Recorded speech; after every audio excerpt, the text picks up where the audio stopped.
Greetings and salutations. Welcome to Knife Chats with Tobias. What follows is a portion of the Knife Chats Live that originally aired on October 19th, 2025. Near the end of that episode, I started talking about scout knives, which are one of my favorite patterns to collect, and my frustration with the fact that you just don't see that pattern being made anymore. And I thought what I would do is, well, clean it up a little bit and represent it. Hopefully, you enjoy this. The next are camp knives. Always looking for more camp knives. And by that, I also mean Swiss Army knives, which I am always looking for new versions of Swiss Army knives. But there are several companies or several companies, Blade HQ, SMKW, Swiss Knife Shop, several other ones that come out with a variety of these knives with different pictures on them and everything.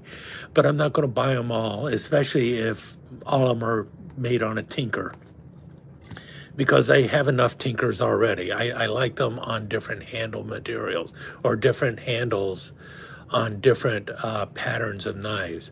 The Huntsman is one of my favorites. So, but more than that, it's just camp knives in general, and no one is making camp knives these days. I'm saying that, but SMKW with Rough Rider, they have their larger ones.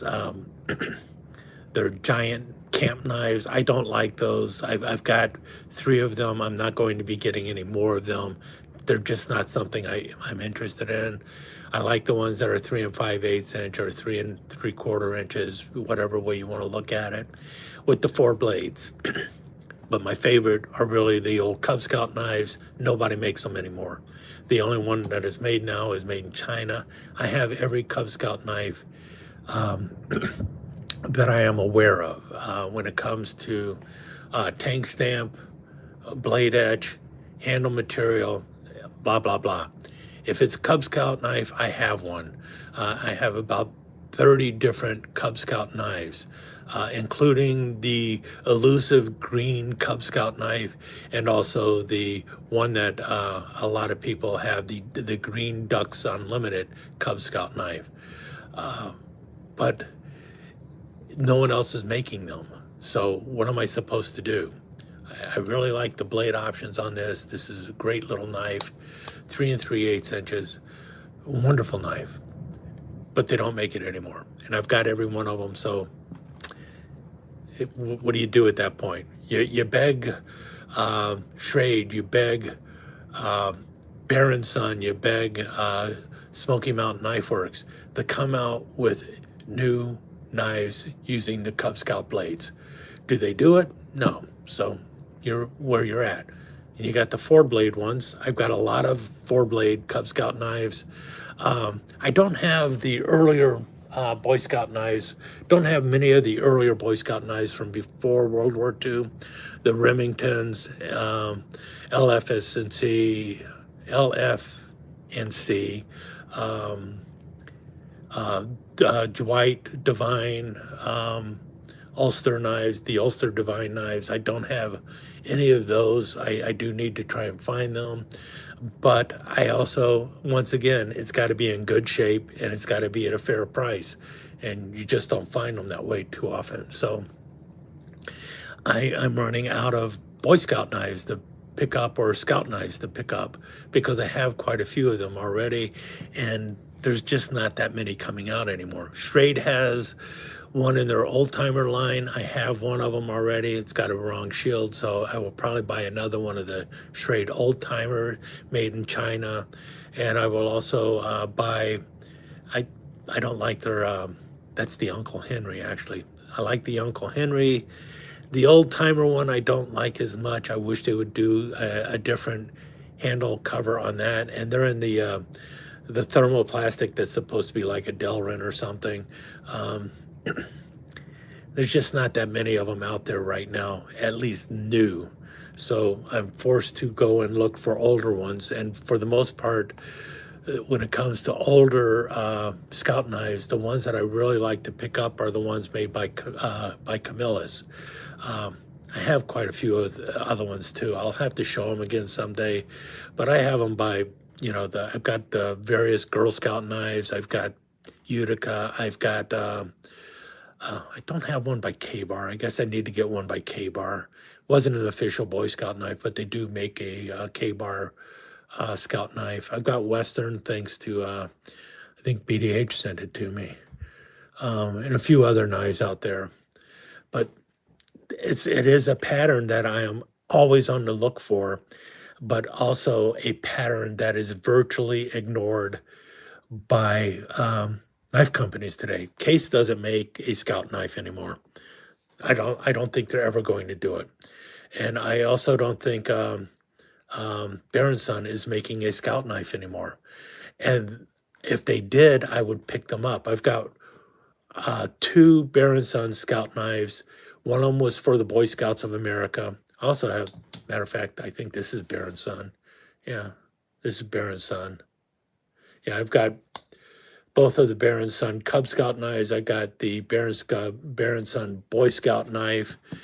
And I have one that they made for the civilian market, or not for the Boy Scouts, in a really nasty looking Delrin.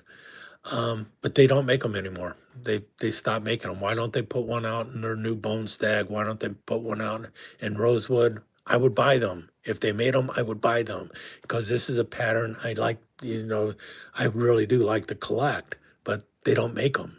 They're more interested in making another Trapper.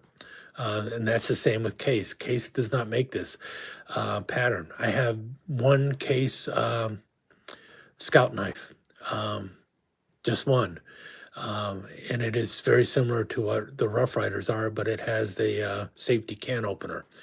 I would love to have other Case Scout knives. They're just not out there. And when you do run across one, it's like, no, I'm not going to pay $300 for it. It isn't worth the $300 you're asking for. So at least in my opinion, it's not. Somebody's paying it, but not me.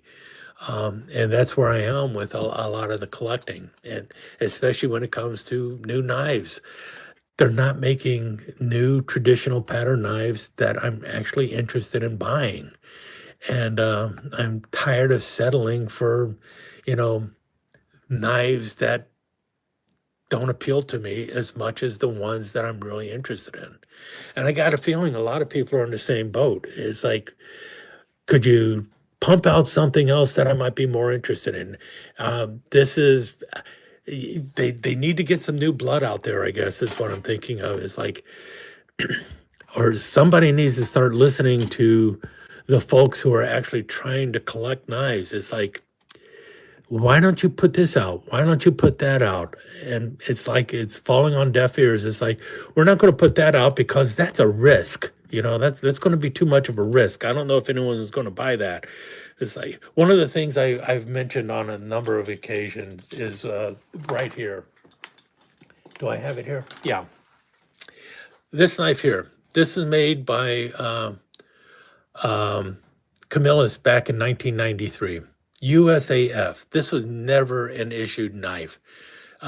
This was never issued to soldiers or airmen.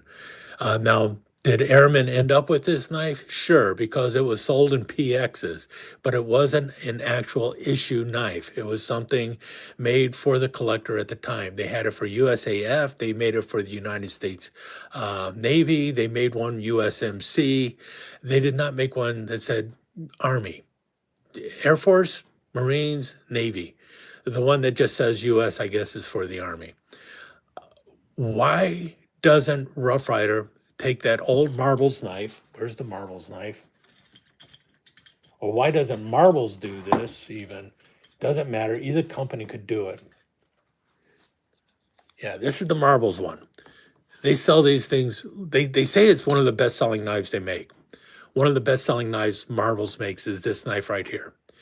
Matter of fact, Camillus also said the same thing. This was the best-selling knife Camillus ever made, the milk knife, and it beyond the knives that were being made for the military.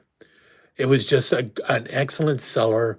on the public market as well. It was one of their best-selling knives. Marbles says the same thing about this knife. It is their best-selling knife. So why doesn't Marbles or Rough Rider, either one of them, come out with this knife and stamp it USN or United States Navy, United States Coast Guard, United States Marine Corps, United States Army, United States Air Force, United States Space Force? Why don't they do that? Why don't they? It would just make sense. And, instead of having marbles on the blade, put the emblem of whatever branch. Yeah, I get it. They might have to pay some money to the government or something in order to do that. I don't know if that's really the case or not. But even if they did, they could pay a little bit of money towards that and sell this knife for double what they're paying for, or double what they already charge for this knife. And I would buy every one of them from every branch of the military. Will they do that? No. Why? We're already selling a lot of these knives. Why do we need to buy another one? Why should we do that? There's a risk involved with that. To me, it's a no-brainer. Anybody who had served in any of the branches, if they saw the knife and it said United States Marine Corps on there, and you were a Marine, yeah, someone will go, that knife's made in China, I'm not interested in it. Well, then maybe Berenson should do it and do it in the United States, or maybe Queen USA could do that, because this is still around. It's still around. I don't get why somebody is not doing that. I think it would be a great way to honor it, but they're not doing it anyway. You can see it now. You can now. I'm past an hour. I'm losing my voice, and you can see kind of the frustration I'm having in buying knives right now. Oh well, I'm losing it now. Going into a rant that I didn't really want to go into, but and I will be talking a lot more about milk knives in the very near future as well, because I got a lot of them and I want to go over them a bit. But in any case, I am losing my voice again. I'm going to start coughing again. I don't want to be doing that. And this has been going on for quite some time, so I am going to definitely have to let you go now. I really do appreciate all of you sticking around or dropping by or spending a few moments here. Please consider coming back, leaving a comment on this if you can. Consider giving it that thumbs up if you can, and consider, if you're not a subscriber, please consider subscribing to the channel. It does help with all the stuff going on. And also, please, as I mentioned at the beginning of this video, I don't know how long ago, Tom and his wife are going through some very serious struggles right now. And it is a health issue, and they really need your prayers. So please take a moment to, say a prayer for Tom and his wife. They really could use it, and I think it would mean a lot to them, and I think it would also mean a lot to a lot of people in the knife community. I know a lot of us are pulling for Tom right now and his wife, so please do that for us. And again, thanks for dropping by. Hope you enjoyed this. I know it's kind of long, but hey, that's what lives are for. And it beats watching your football team lose. Let's put it that way. In any case, I will try and do this again in a week or two, and I do have some great content coming up. Well, hopefully it'll be great. We'll see when it comes out. Thanks again for dropping by. Really do appreciate it. Let me take just a second to thank you once again for dropping by and spending a few minutes here at Knife Chats with the Pious. I really do appreciate it, and I do appreciate any comments that you leave. So please remember to give me that thumbs up, and also don't forget to subscribe and ring that notification bell so you'll know when the next episode is up and running. Thanks again for dropping by. Really do appreciate your time here.